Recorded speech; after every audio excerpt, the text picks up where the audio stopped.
Good morning. From the Heart, our morning daily devotional. The reading for today is entitled The End of Patience, December 8. Genesis 6 verse 3. And the Lord said, My spirit shall not always strive with man, for that he also is flesh, yet his days shall be 120 years. In Noah's day, all people were not in the fullest sense heathen idolaters.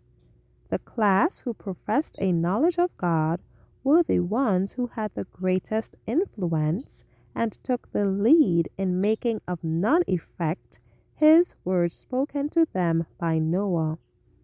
They not only rejected the message of the faithful preacher of righteousness themselves, but, like their master the devil, they sought every means in their power to prevent others from believing and being obedient to God.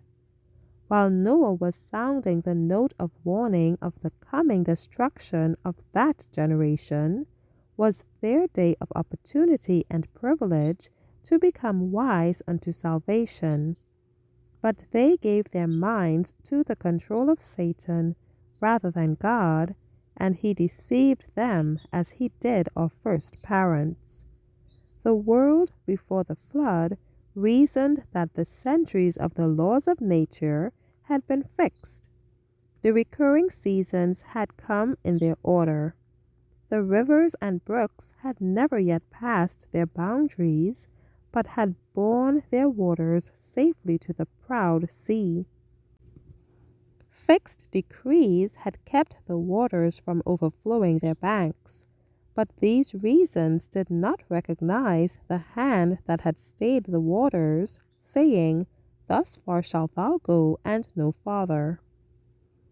They reasoned then, as people reason now, as though nature was above the God of nature, and her ways were so fixed that God himself could not change them, thus making in the minds of the world God's messages of warning a delusion, a grand deception, reasoning that if the message of Noah was correct, nature would be turned out of her course of order.